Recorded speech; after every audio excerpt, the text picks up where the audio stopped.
Hello everyone, स्वागत है आपका आपके चैनल विक्टोरियस एकेडमी में। और आप इस समय स्टडी कर रहे हैं हाउ टू ऑर्गेनिज्म रिप्रोडक्शन, जो कि चैप्टर है क्लास 10th का। ठीक है, हम लोगों ने इस समय स्टडी कर ली है, मतलब अपने प्रीवियस लेक्चर्स में स्टडी कर ली है about asexual reproduction, about sexual reproduction in plants, और थोड़ा बहुत जानकारी ले ली है about sexual reproduction. Now we study about male reproductive system, यानी कि अब हमको पढ़ाई करनी है कि ह्यूमन बीइंग में सेक्सुअल रिप्रोडक्शन कैसे होता है। तो हम लोगों ने पढ़ लिया था कि रिप्रोडक्शन में सबसे पहले गैमीट्स का फॉर्मेशन होता है, यानी कि मेल में स्पर्म फॉर्मेशन को स्पर्मेटोजेनेसिस कहते हैं और फीमेल में एग के फॉर्मेशन को oogenesis कहते हैं। थोड़ी सी जानकारी, आखिर ये एग और स्पर्म बनते कहाँ हैं, उनका स्ट्रक्चर कैसा होता है, ये आपके सिलेबस में दे रखा है। तो आइए बच्चों, अब हम लोग उसको पढ़ते हैं, मेल रिप्रोडक्टिव सिस्टम। चलिए देखिए, मेल रिप्रोडक्टिव सिस्टम को दो तरीके से डिफाइन करके हम लोग पढ़ते हैं। जो सबसे पहला होता है, इसको कहते हैं primary sex organ, primary sex organ. और जो दूसरा पार्ट होता है, इसे कहते हैं एक्सेसरी सेक्स ऑर्गन। इनको हम लोग कहते हैं एक्सेसरी सेक्स ऑर्गन। ठीक है, या फिर प्राइमरी पार्ट, मेल रिप्रोडक्टिव का प्राइमरी यानी कि इसेंशियल पार्ट क्या है, और एक्सेसरी का मतलब सहायक पार्ट क्या है, मतलब भी मीनिंग भी समझिए ना। तो प्राइमरी सेक्स ऑर्गन में सबसे पहला पार्ट होता है, एक ही चीज होती है जिसको हम लोग टेस्टिस कहते हैं। आई समझ में, primary sex organ of male, of human mail is the testis. अगर आपसे बात करें कि ह्यूमन मेल में कितने टेस्टिस हैं, तो आपको पता है ह्यूमन मेल में 2 टेस्टिस हैं। तो दे आर 2 इन नंबर। बारी बारी से चीजों को याद करेंगे। दे आर 2 इन नंबर। आई बस समझ में, 2 नंबर में होते हैं, ओवल शेप के होते हैं। ठीक है, ओवल शेप के होते हैं। टेस्टिस को प्राइमरी यानी कि मेन क्यों कहा गया है, क्योंकि बच्चों ये स्पर्म का फॉर्मेशन करता है, as well as it release या फिर it secretes a hormone which is called testosterone. मात्र एक हार्मोन होता है जो मेल में सेकेंडरी सेक्सुअल कैरेक्टर्स को डेवलप करने के लिए जरूरी होता है। अच्छा, एक इसके पहले थोड़ी सी एक बात और कर ले कि आखिर ये टेस्टिस डेवलप करके स्पर्म बनाने का फॉर्मेशन किस एज में करता है, तो आपका आंसर है प्यूबर्टी एज। उसकी जानकारी अभी हम लोग लेंगे, पहले इसको देख लेते हैं। They are 2 in number, they are oval. इसको प्राइमरी कहते क्यों हैं, because it helps in formation of sperm, यानी कि ये टेस्टिस ही एक ऐसा स्ट्रक्चर है जो कि स्पर्म के फॉर्मेशन, मतलब जहां पर स्पर्म का फॉर्मेशन होता है इसी पार्ट में होता है। तो it helps in formation of sperm and it secretes a hormone, it secretes a hormone which is called testosterone, है ना, जिसको हम लोग टेस्टोस्टेरोन कहते हैं। भैया बहुत इंपॉर्टेंट चीजें चल रही हैं। ठीक, जो स्पर्म होता है ये तो मेल गैमेट कहलाता है, लेकिन ये जो टेस्टोस्टेरोन हार्मोन होते हैं, ये मेल के अंदर सेकेंडरी सेक्सुअल कैरेक्टर्स को डेवलप करने का काम करता है। ठीक, अभी हम लोग इसके बारे में, प्यूबर्टी एज के बारे में थोड़ा सा नोट्स में बाद में देख लेंगे।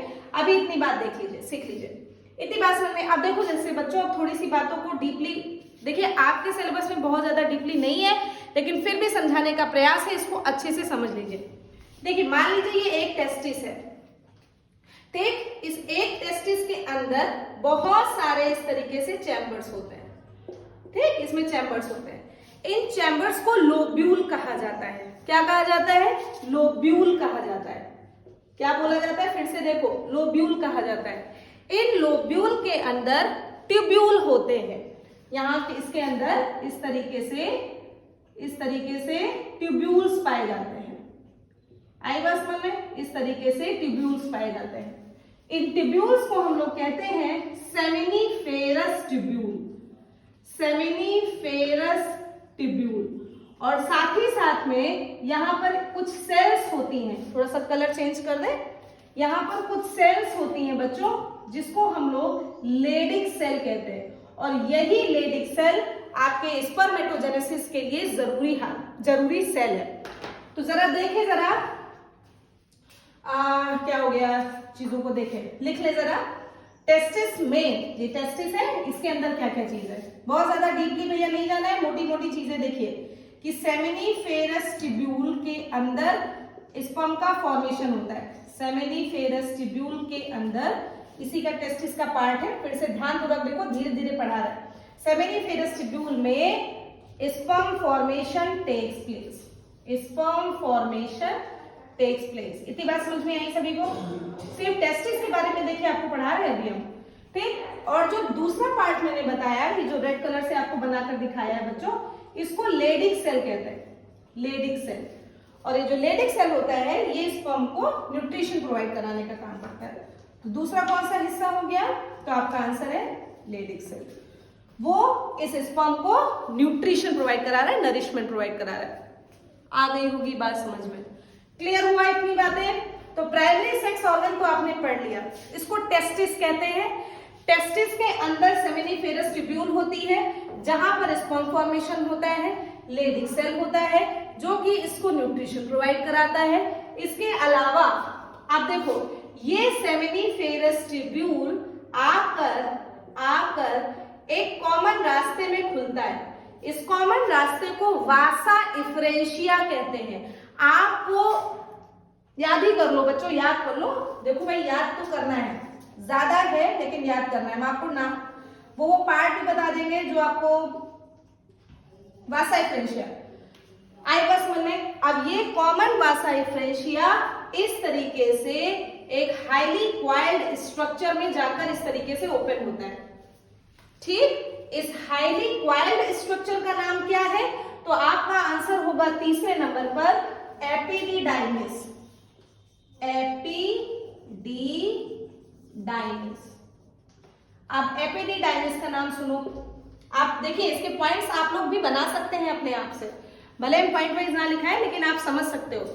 टेस्टिस की बात समझ गई, दे are 2 in number, they are oval, it helps in formation of sperm, it secretes a hormone called testosterone। Seminiferous tubule sperm formation यहाँ पर होता है, लेडिक सेल इसको न्यूट्रिशन प्रोवाइड कराने का काम करता है। इसके बाद ये सारी की सारी देखो इस कॉमन रास्ते में खुल रही है। इस कॉमन रास्ते को हम लोगों ने क्या बोला?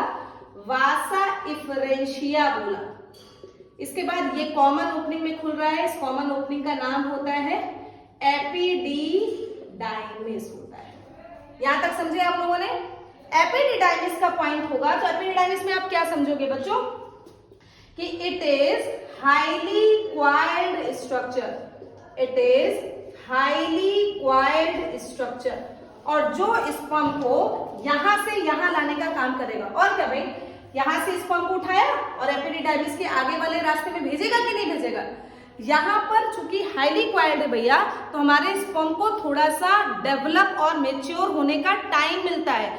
हाईली क्वाइल्ड अगर स्ट्रक्चर है तो उसमें स्पर्म झट से नहीं भाग नहीं पाएगा, है ना, थोड़ा आराम से चलेगा, आराम से चलेगा, और आराम से चलने पर वो अपने आप को डेवलप और मेच्योर भी तो साथ साथ कर लेगा।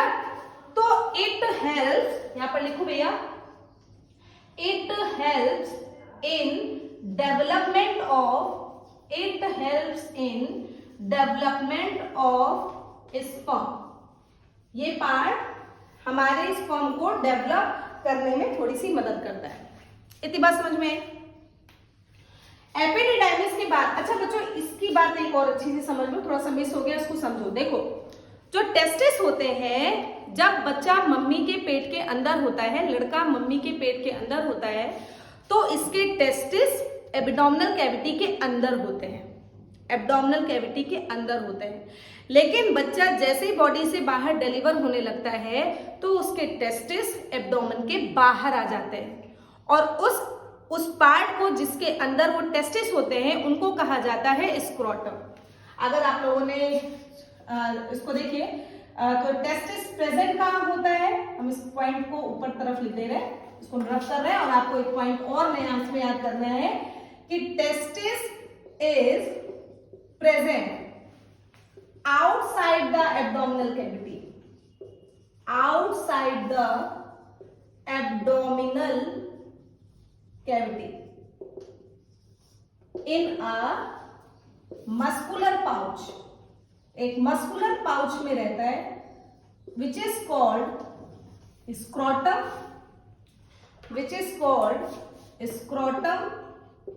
या फिर scrotal sac, या फिर इसी को हम लोग कहते हैं स्क्रोटल सैक।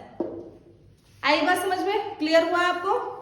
देखिए कभी कभी क्या होता है, जब बच्चा डिलीवर आउट हो जाता है तो रेयर केस है, कभी कभी बच्चे के स्क्रोटम में वो टेस्टिस नहीं आ पाती है, ये बीमारी होती है, इसको क्रिप्ट ऑर्किडिज्म कहते हैं। कभी आएगा किसी 12th क्लास में जब हम पढ़ाते हैं इसको, तो उसमें और अच्छे से एक्सप्लेन करते हैं, आप उसकी वीडियो देखेंगे।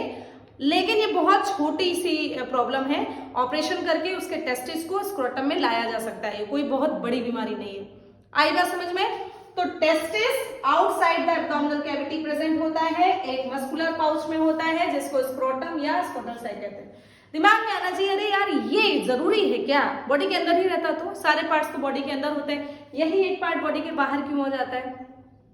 तो हमारा आंसर है क्योंकि जो स्पर्म फॉर्मेशन के लिए एप्रोप्रिएट टेम्परेचर है ना, वो बॉडी टेम्परेचर से 2 से 2.5 डिग्री 2 से 2.5 डिग्री के आसपास कम चाहिए। ये वेरी इंपॉर्टेंट पॉइंट है। तो आपका आंसर इसमें क्या होगा? जहाँ कम पड़ रही है इसको देखिए, बिकॉज फॉर स्पर्मेटोजेनेसिस, ये इसके अंदर क्यों होता है, तो आपका आंसर होगा for spermatogenesis, for spermatogenesis temperature needs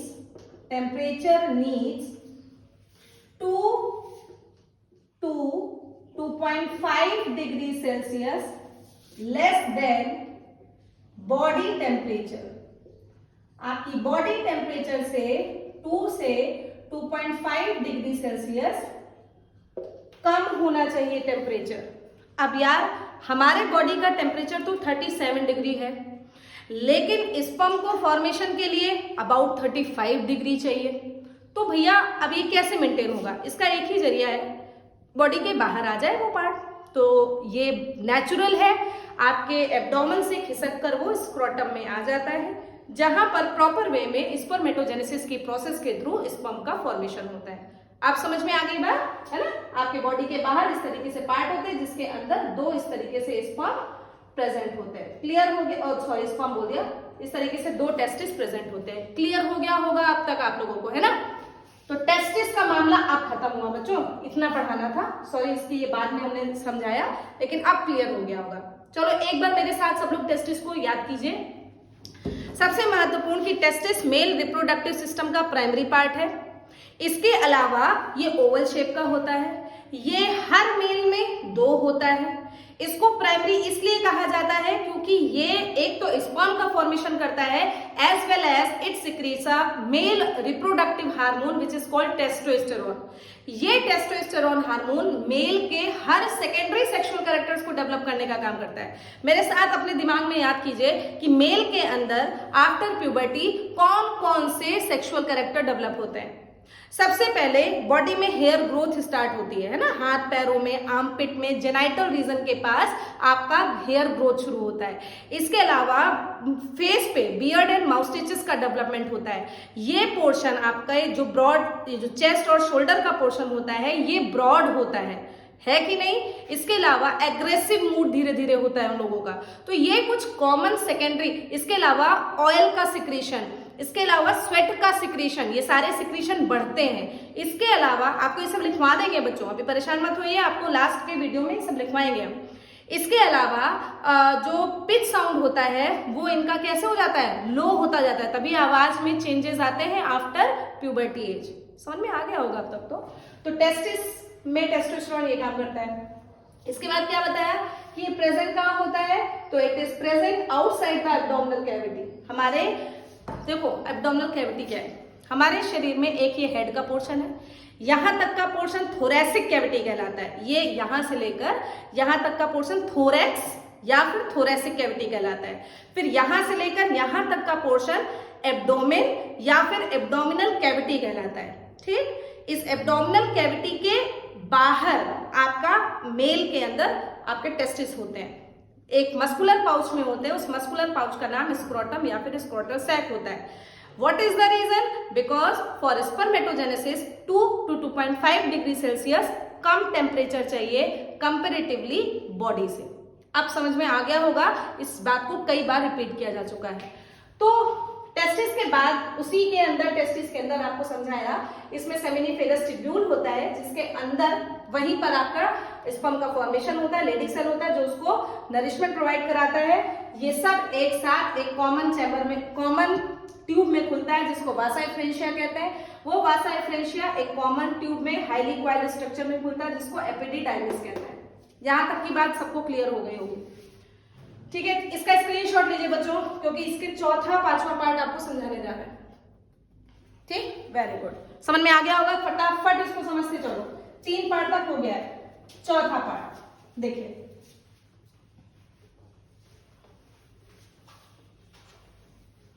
epididymis के बाद चौथा पार्ट जो होता है बच्चों, इसको हम लोग कहते हैं वास डिफरेंस। वास डिफरेंस, आइए देखिए भैया, ये वास डिफरेंस एक बैग लाइक क्या, वास डिफरेंस भी उसी के रिप्रोडक्शन के आगे का स्ट्रक्चर है। इस वास डिफरेंस के आगे अब चीजें समझने वाली है, चीजों को समझिए भैया। ये वास डिफरेंस में चीजें आकर ओपन होती हैं। देखो ये वास डिफरेंस है, यहीं पर कुछ ग्लैंड आकर खुलेंगी, यहीं पर कुछ ग्लैंड आकर खुलेंगे, देखो जैसे। और ये वास डिफरेंस कहाँ ओपन होता है, ये वास डिफरेंस ओपन होता है यूरेथ्रा में, ये यूरेथ्रा में। और ये यूरेथ्रा के थ्रू इस तरीके से यूरेथ्रा के थ्रू आपके पेनिस पार्ट में बाहर की तरफ स्क्रीट आउट हो जाता है। ये आपका यूरेथ्रा है। यहाँ पर ये एक डक्ट होती है जिसको इजैकुलेटरी डक्ट कहते हैं। ये कौन सा पार्ट है, वास डिफरेंस, साफ साफ लिखते हैं ना, वास डिफरेंस। अच्छा, ये वास डिफरेंस यूरेथ्रा में जाके खुल रहा है। ये यूरेथ्रा कहां से आया, आपको जब हम लाइफ प्रोसेस पढ़ाएंगे भैया तो उसमें बताएंगे यूरेथ्रा पार्ट होता है एक्सक्रीटरी सिस्टम का। तो सोचो जैसे मान लो इधर ये किडनी है, ये किडनी से यूरेटर आया होगा, भाई 2 पेयर किडनी होती है ना, इस तरह से ये यूरेटर आया होगा। और ये थोड़ा सा बच्चों बॉडी के अंदर नहीं घुस सकते, लेकिन आपको समझाने का प्रयास है, इसको समझो, ठीक। इस तरीके से किडनी है, किडनी से यूरेटर आया, यूरेटर के बाद ये कॉमन चैम्बर में खुलता है जिसको हम लोग यूरेटर कहते हैं, ओ सॉरी यूरेथ्रा कहते हैं, यूरेथ्रा। इसी वास डिफरेंस इसी में खुलता है। तो हम खोल दे रहे भाई, इसको देख लो, इसी सॉरी ये यूरिनरी ब्लैडर है, ये यूरिनरी ब्लैडर है, यूरिनरी ब्लैडर के बाद ये यूरेथ्रा है, ठीक। और ये वास डिफरेंस आकर आपका इसी में जाकर खुलता है, ऐसे खुलता है, ठीक। और ये यूरेथ्रा ह्यूमन के पेनिस पार्ट में नीचे तक पहुंचता है, ये यूरेथ्रा ऐसे। आई बात, आप कुछ समझ में आया होगा। देखो ये पोर्शन आपका किडनी का है, ये पोर्शन आपका किडनी का है, इसको नहीं समझना, इसको बस ये समझाना है कि जो इसका यूरेथ्रा पार्ट है, ये जो पार्ट आया है यूरेथ्रा, इससे हमको मतलब है, बाकी किडनी पिडनी से हमको मतलब नहीं है। वास डिफरेंस के बाद ये ओपन कहां हुआ, यूरेथ्रा में। यहां पर एक डक्ट होगी क्या, होती है, उसका नाम होता है इजैकुलेटरी डक्ट। बच्चों अपने पर्पस से बहुत अच्छे से आपको एक्सप्लेन कर रहे हैं, आप लोग इसको समझो, टाइम लीजिए, समझिए।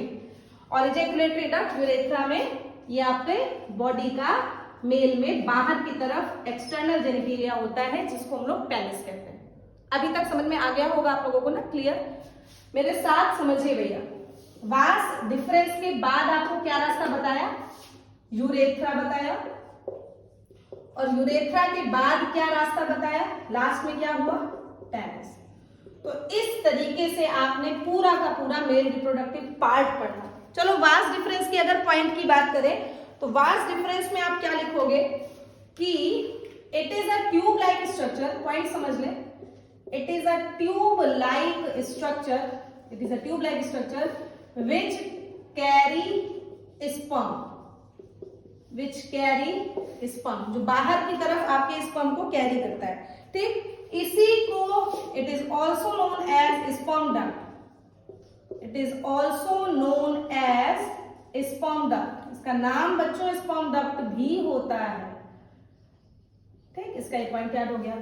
यूरेथ्रा कहां से आया बताओ जरा, यूरेथ्रा कहां से आया, यूरेथ्रा आया, it comes from it comes from कहाँ, बताओ भैया, एक्सक्रीटरी सिस्टम से, ठीक है, एक्सक्रीटरी सिस्टम से। अब इसका महत्वपूर्ण पॉइंट देखो, इसीलिए आपको बना के इस तरीके से समझा रहे हैं यार, समझ लो।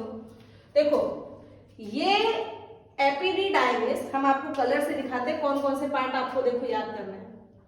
ये वासा एफ्रेंशिया, ठीक, ये पहला पार्ट जहां पर स्पर्म बना, दूसरा पार्ट वासा एफ्रेंशिया, तीसरा पार्ट एपिडिडाइमिस, चौथा पार्ट वास डिफरेंस, पांचवा पार्ट यूरेथ्रा, छठा पार्ट पेनिस। यही तो आपको समझाया है बच्चों। देखो एपिडिडाइमिस के बाद वो वास डिफरेंस में आया, वास डिफरेंस में यूरेथ्रा में आके वो स्पर्म बाहर हो जाता है। अब यूरेथ्रा का महत्वपूर्ण पॉइंट सुनो, यूरेथ्रा का मेन काम होता है बॉडी के नाइट्रोजनस वेस्ट को बाहर निकालना, यानी आपकी बॉडी में बने हुए यूरिन को बाहर निकालना।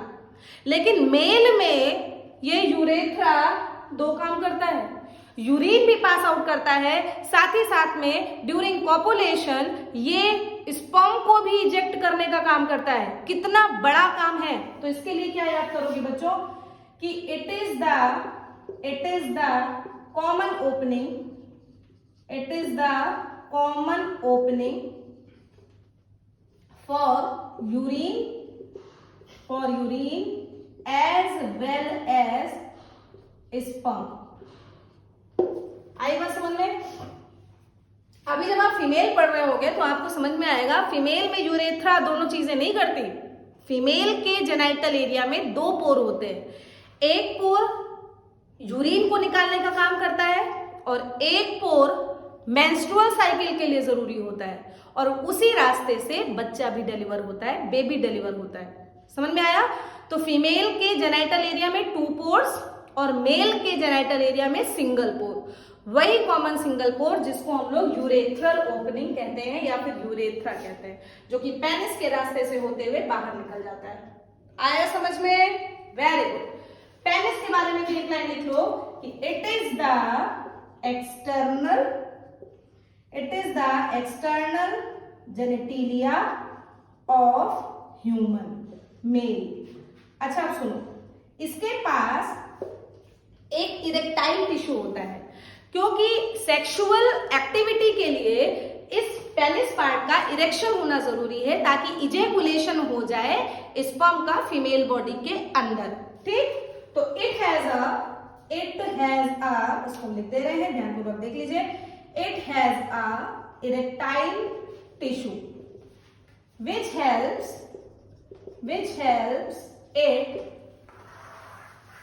which helps it in sexual activity,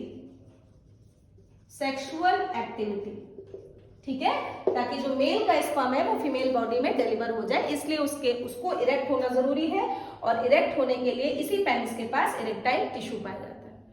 ठीक है, पूरे पार्ट आपने पढ़ लिए।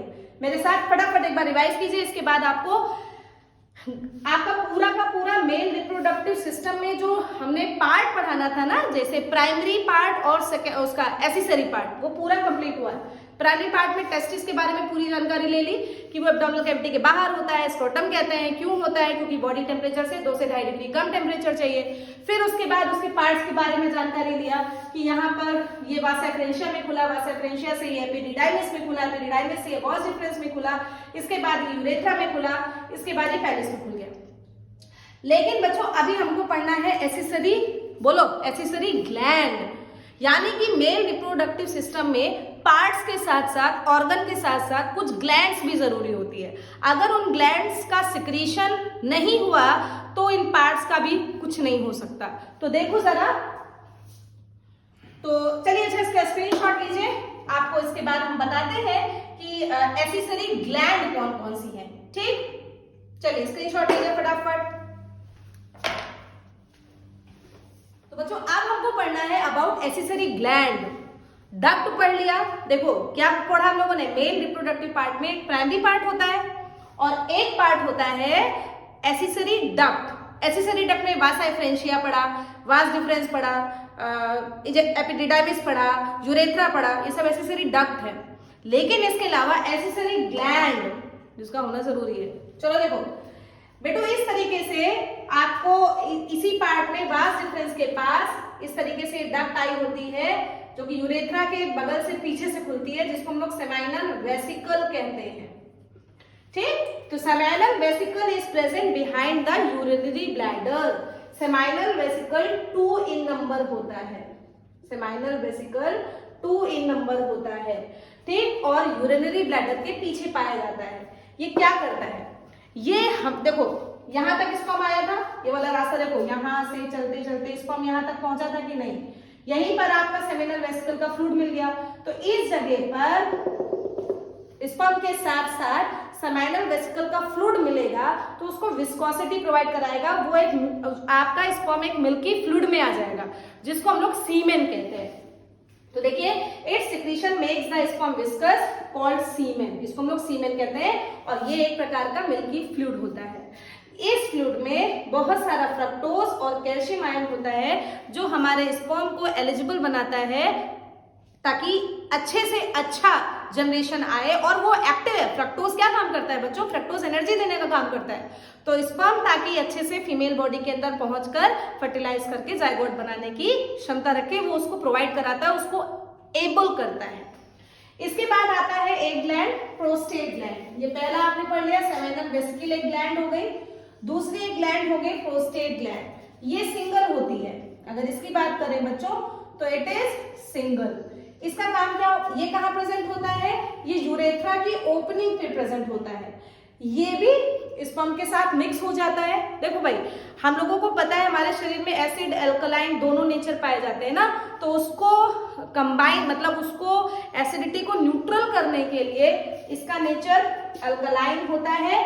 और एल्कलाइन देखो, जो फीमेल का वेजाइनल पार्ट है वो एसिडिक होता है, वहां पर अगर स्पर्म गया तो उसकी डेथ हो सकती है, इसलिए उसमें प्रोस्टेट ग्लैंड एल्कलाइन नेचर दे देता है, जिसके कारण से उसकी एसिडिटी और इसकी एल्कलाइन नेचर से वो न्यूट्रल हो जाता है, तो मेल का स्पर्म फीमेल के शरीर तक फिर आसानी से पहुंच सकता है। तो it's secretion is alkaline in nature, और ये भी आपके स्पर्म के साथ मिक्स हो जाएगा। तो तीसरी वाली ग्लैंड है काउपर्स ग्लैंड, इसका दूसरा नाम होता है बल्बो यूरेथ्रल ग्लैंड। इसका बहुत इंपॉर्टेंट काम है बच्चों, जब मेल फीमेल के साथ कॉपुलेट करता है, फिजिकल मेटिंग करता है, तो मेल का पेनिस फीमेल बॉडी के अंदर जाता है, जिसके कारण से उसका लुब्रिकेट होना जरूरी है। थोड़ा सा लुब्रिकेशन का मतलब होता है चिपचिपा होना जरूरी है। It helps in lubrication of penis during copulation, ताकि स्पर्म अपना रास्ता आसानी से बना ले, वो मेल के शरीर से निकलकर फीमेल के बॉडी में फैलोपियन ट्यूब तक पहुंच जाए। तो इस तरीके से आज आपका मेल रिप्रोडक्टिव सिस्टम कंप्लीट हुआ, और पूरे तरीके से कंप्लीट हुआ बच्चों। तो आप लोग इसको पढ़िए, लोगों को प्रमोट कीजिए कि वो लोग भी इससे पढ़े, जानकारी लें। सब्सक्राइब कीजिए बच्चों, शेयर कीजिए, लाइक कीजिए, पढ़ते रहिए। नेक्स्ट वीडियो में हम लोग मिलेंगे फीमेल रिप्रोडक्टिव सिस्टम के साथ। तब तक के लिए थैंक यू।